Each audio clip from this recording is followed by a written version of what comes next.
మూత్రనాళం సన్నగా మారినప్పుడు సాధారణంగా సజావుగా సాఫీగా జరగాల్సిన మూత్ర విసర్జన అతి కష్టమైన బాధాకరమైన అనుభవంగా మారుతుంది. మూత్రధార చాలా సన్నగా ఉంటుంది. విసర్జన ఒక పట్టాన పూర్తి కాదు. ఈ సమస్యలకు మూత్రంలో మంట కూడా తోడవుతూ ఉంటుంది. మూత్రనాళం సన్నగా మారటానికి చాలా కారణాలే ఉంటాయని చెబుతారు నిపుణులు. వైద్య పరిభాషలో స్ట్రక్చర్ ఆఫ్ యురెథ్రాగా పిలిచే ఈ సమస్య గురించిన పూర్తి వివరాల్ని ఇప్పుడు తెలుసుకుందాం.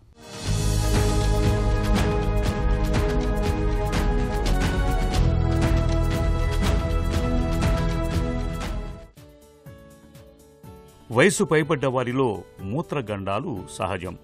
60 ఏళ్ల వయసులో మూత్రం సాఫీగా రాకపోతే ప్రోస్టేట్ పెరిగిందేమోనని అనుమానపడవచ్చు. అలాగే మూత్రాశయంలో ఏవైనా ఇబ్బందులున్నాయేమోనని కూడా అనుమానించవచ్చు. అయితే 30 ఏళ్ల వయసులో మాత్రం సాఫీగా రాకుండా ఇబ్బంది పెడుతుంటే మాత్రం అది ఖచ్చితంగా మూత్ర మార్గంలో ఇబ్బందుల వల్లే అయ్యుంటుందని డాక్టర్లు చెబుతారు. ఇంకా చెప్పాలంటే మూత్ర మార్గం సన్నబడటం వల్ల ఈ మూత్ర సమస్యలు వస్తాయి. దీనినే డాక్టర్లు స్ట్రక్చర్ ఆఫ్ యురెథ్రా అంటారు. స్త్రీలలో కంటే పురుషుల్లోనే ఎక్కువగా కనిపించే ఈ సమస్యలో మూత్రం రావటం అనేది వేదనాభరితంగా ఉంటుంది. ఈ స్ట్రక్చర్ ఆఫ్ యూరెథ్రా అనేది మూత్రనాళంలో అడ్డు అనేదాన్ని స్ట్రక్చర్ ఆఫ్ యూరెథ్రా అంటాము. ఇది మగవారిలో ఎక్కువ కామన్గా చూస్తాము. ఈ మూత్రనాళంలో అడ్డు అనేది దానికి వివిధ కారణాలు ఉన్నాయి. ఒకటి ముఖ్యమైనది అక్కడ ఉండే మ్యూకోజా కండలో ఉండే స్పెసిఫిక్ ప్రాబ్లం లైక్ ఇన్ఫ్లమేషన్. అంటే ఏదైనా మనకి తెలియని కారణం వల్ల ఇన్ఫ్లమేషన్ అనేది జరిగి అక్కడ మ్యూకోజా అనేది క్లోజ్ అవ్వడం అనేది జరగచ్చు. సెకండ్ మోస్ట్ కామన్ కాజ్కి వచ్చేసరికి ఇన్ఫెక్షన్స్. యూరినరీ ట్రాక్ట్ ఇన్ఫెక్షన్స్ అనేవి కామన్గా వచ్చినప్పుడు అవి మూత్రనాళంలో అడ్డుని అనేది తయారు చేయవచ్చు. యూటీఐ అంటాము, యూరినరీ ట్రాక్ట్ ఇన్ఫెక్షన్. దాని మూలాన కూడా ఈ మూత్రనాళంలో అడ్డు స్ట్రక్చర్ అనేది చూస్తూ ఉంటాం. ఇకపోతే ఆ స్ట్రక్చర్ అనేది ఆ మూత్రనాళంలో వివిధ భాగాలు ఉంటాయి. ఏ భాగంలో వస్తుంది, ఎంత దూరం ఉన్నది అనేది ముఖ్యమైన విషయం అన్నమాట. సో మగవారి మూత్రనాళంలో నిర్మాణంలో 4 భాగాలు ఉంటాయి అన్నమాట. వీటిలో ఈ మూత్రనాళంలో అడ్డు స్ట్రక్చర్ అనేది మోస్ట్ కామన్గా బల్బార్ యురెథ్రా అంటే 2వ భాగంలో ఎక్కువగా చూస్తాం. దీనికి కారణము ఆ నిర్మాణం బట్టి ఉంటుంది. సాధారణంగా పుట్టుకలోనే అందరికీ నిర్మాణంలో బల్బార్ యురెథ్రా అనేది డిపెండెంట్ పొజిషన్, గ్రావిటీ డిపెండెంట్ పొజిషన్లో ఉంటుంది. ఆ కారణం వల్ల ఈ బల్బార్ యురెథ్రాలో స్ట్రక్చర్స్ అనేవి ఎక్కువగా చూస్తూ ఉంటాం. ముఖ్యమైన సిమ్టమ్ ఇందులో యూరిన్ ధార స్పీడ్ అనేది తగ్గడం. 2వ సిమ్టము మాటిమాటికి యూరిన్కి వెళ్లాల్సి రావడం. 3వది మూత్రం వెళ్ళేటప్పుడు నొప్పి బాధ ఉండడం. 4వది మూత్రంలో కొంత బ్లడ్ అనేది కనబడడం. ఈ 4 లక్షణాల ద్వారా మనము ఈ మూత్రనాళంలో అడ్డు అనేదాన్ని స్ట్రక్చర్ని సస్పెక్ట్ చేస్తామండి. ఈ మూత్రనాళం ద్వారానే స్పర్మ్ అంటే సీమెన్ కూడా మగవారిలో బయటకు వస్తుంది ఆఫ్టర్ సెక్షువల్ ఇంటర్కోర్స్.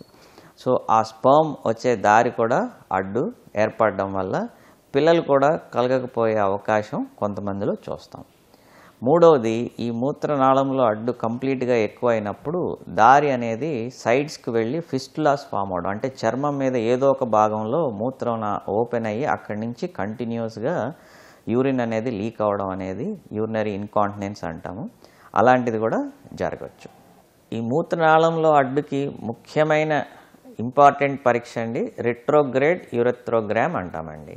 రెట్రోగ్రేడ్ యూరెథ్రోగ్రామ్ అంటే మనం మూత్రం పోసుకునే పురుషాంగం చివరన ఒక కెమికల్ మందుని ఎక్కించి అందులో ఎక్స్రే ద్వారా చూస్తామండి. సో దీన్ని రెట్రోగ్రేడ్ యూరెథ్రోగ్రామ్ అంటాము. ఇందులో మూత్రనాళం నిర్మాణం ఎక్కడ అడ్డు ఉంది, స్ట్రక్చర్ ఎక్కడ ఉంది అనే విషయం పూర్తిగా అవగాహన అవుతుంది. ఇది ఒక పరీక్ష. 2వ పరీక్ష సిస్టోస్కోపీ అంటాం, యూరెథ్రోసిస్టోస్కోపీ. అంటే మనము ఒక వీడియో స్కోప్ ద్వారా మూత్రనాళంలోంచి స్కోప్ పంపించి అది దారి ఎక్కడ అడ్డు ఉందనే దాన్ని కూడా మనం అంచనా వేయచ్చు. 3వ టెస్ట్ అల్ట్రాసౌండ్ స్కాన్ ద్వారా కూడా ప్రత్యేకమైన ఒక పరికరం ద్వారా మూత్రనాళంలో అడ్డుని ఆ స్ట్రక్చర్ తీవ్రత అంటే మూత్రనాళంలో గోడ ఉంటుంది, ఆ గోడలో ఎంత లోతు వరకు ఆ మూత్రనాళం అడ్డు ఉంది అనే విషయాన్ని కూడా పూర్తిగా మనం అల్ట్రాసౌండ్ ఆఫ్ ది యూరెత్రా ద్వారా కూడా అంచనా వేయవచ్చు. ఈ 3 టెస్టుల ద్వారా మనము మూత్రనాళంలో స్ట్రక్చర్ ఎక్కడ ఉంది, ఎంత దూరం ఉంది, అది ఏ స్థాయి తీవ్రత ఎంత ఉంది అనేది తెలుస్తుందండి. దీని ద్వారానే మనము దీనికి ట్రీట్మెంట్ అంటే ఏదైతే మనం ఆపరేషన్ చేయాలో ఆ ఆపరేషన్లో వివిధ రకాలు ఉంటాయండి. సో అవి నిర్ధారణ అవుతాయి అన్నమాట. ఈ స్ట్రక్చర్ ఆఫ్ యురెత్రాలో మూత్రధార తగ్గిపోతుంది.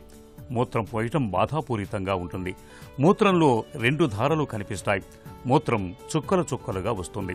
ఎక్కువసార్లు మూత్రానికి వెళ్లాల్సి వస్తుంది. మూత్ర ఇన్ఫెక్షన్లు కనిపించవచ్చు. ఈ సమస్యను నిర్లక్ష్యం చేస్తే మూత్రం పూర్తిగా బయటకు రాకపోవటం వల్ల మూత్రాశయంలో మిగిలిపోయిన మూత్రం అలాగే నిల్వ ఉండిపోతే అది ఇన్ఫెక్షన్లకు దారితీసే ప్రమాదం ఉంది.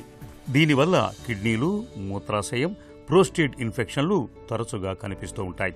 అలాగే మూత్ర మార్గంలో కూడా వాపు వచ్చే ప్రమాదం ఉంది. అరుదుగా ఈ సమస్య మూత్రమార్గ క్యాన్సర్కు దారితీసే ప్రమాదం ఉంది. మూత్రనాళంలో అడ్డు అనేది స్ట్రక్చరల్ డిసీజ్ అండి. అంటే ఒక నిర్మాణంలో బాడీలో ఒక పార్ట్లో స్ట్రక్చర్ నార్మల్గా వెళ్లాల్సిన ట్యూబ్ అనే దానికి అడ్డు ఉండడం అన్నమాట. సో అది by default it is only operation, అంటే ఓన్లీ ఆపరేషన్ మాత్రమే దీనికి జవాబు అన్నమాట.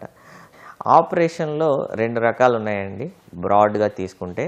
ఒకటి ఎండోస్కోపిక్ ఆర్ సిస్టోస్కోపిక్ ఆపరేషన్, అంటే మూత్రనాళంలోంచి మనం వీడియోస్కోప్ ద్వారా లోపలికి వెళ్ళి ఆ మూత్రనాళంలో అడ్డుని ఎయిదర్ నైఫ్ ద్వారా కానీ లేదంటే లేజర్ ద్వారా కానీ కట్ చేసి మూత్రనాళాన్ని ఓపెన్ చేస్తాము. ఈ ఆపరేషన్ పేరుని ఆప్టికల్ యూరెథ్రాటమీ ఆర్ విజువల్ ఇంటర్నల్ యూరెథ్రాటమీ అంటాము. ఇది చిన్న స్ట్రక్చర్స్లో మొదటిసారి స్ట్రక్చర్ వచ్చిన వాళ్ళల్లో, స్ట్రక్చర్ లోతుగా లేని వాళ్ళల్లో, స్ట్రక్చర్ సాధారణంగా హీల్ అయ్యే లక్షణాలు ఉన్న వాళ్ళల్లో ఈ ఆపరేషన్ అనేది చాలా సక్సెస్ఫుల్గా ఉంటుంది. చాలా మైనర్ ఆపరేషను. పొట్ట మీద కానీ మూత్రనాళం దగ్గర కానీ చర్మం మీద కానీ కోత కానీ కుట్టు కానీ ఉండదు. ఇది the best and simple operation for stricture urethra అండి. ఇంకా రెండో రకమైన ఆపరేషన్ ఏంటంటే ఓపెన్ ఆపరేషన్. అంటే మూత్రనాళంలో ఎక్కువ దూరం కనుక మూసుకుపోవడం కానీ లేదు అంటే ఆల్రెడీ 1-2 సార్లు సిస్టోస్కోపీ ఆప్టికల్ యూరెథ్రాటమీ జరిగిన వాళ్ళకి కానీ మూత్రనాళంలో అడ్డు ఎక్కువ దూరం ఉండి కండ పూర్తిగా పాడైన వాళ్ళకి కానీ కొంతమందిలో బెలనైటిస్ జీరోటికా ఆబ్లిట్రాన్స్ అంటాము, లైకెన్ స్క్లీరోసస్, తెల్లటి మచ్చ లాంటిది పురుషాంగం మీద చూస్తాం. అలాంటి మచ్చ ఉన్న వాళ్ళకి కానీ ఈ ఓపెన్ ఆపరేషన్ అనేది చేయాల్సిన అవసరం వస్తుంది. ఈ ఓపెన్ ఆపరేషన్లో అక్కడ కండ పాడైపోయింది కాబట్టి మనం వేరే చోట నుంచి కొంత కండని తీసుకొచ్చి అక్కడ మనము ఒక ప్లాస్టిక్ ఆపరేషన్ ద్వారా, లైక్ ప్లాస్టిక్ సర్జరీ ఆపరేషన్ ద్వారా మనము యూరెథ్రోప్లాస్టీ అనే సర్జరీ చేస్తాం.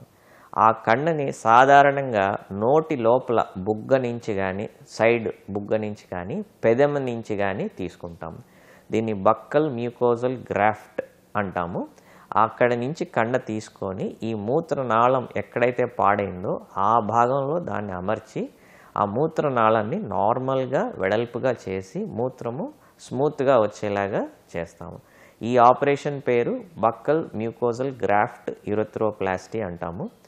ఈ ఆపరేషన్కి సక్సెస్ రేట్ అనేది ఇప్పుడు ప్రజెంట్ ఉన్న ఆపరేషన్స్ అన్నింటిలో కూడా హయ్యెస్ట్ సక్సెస్ రేట్ అనేది ఉంటుంది. ఈ ఆపరేషన్కి వ్యాధి అనేది పూర్తిగా తిరగబెట్టకుండా నాళం మళ్ళీ మూసుకుపోకుండా ఉండే అవకాశాలు ఈ BMG బక్కల్ మ్యూకోజల్ గ్రాఫ్ట్ యూరెథ్రోప్లాస్టీలో అధికంగా సక్సెస్ రేట్ అనేది అధికంగా ఉంటుంది. యుక్త వయసులో మూత్రం పోయటంలో ఇబ్బందులు కనిపించాయంటే దానికి కారణం మూత్ర మార్గం సన్నబడిపోయిందేమోనని అనుమానించాలి. ఒకవేళ ఆ సమస్య గనక ఉంటే దానికి మందులు వాడటం గానీ లేదా మూత్ర మార్గాన్ని వెడల్పు చేయటం గానీ లేదంటే సర్జరీ చేసి దానిని సరిచేయటం గానీ చేస్తారు.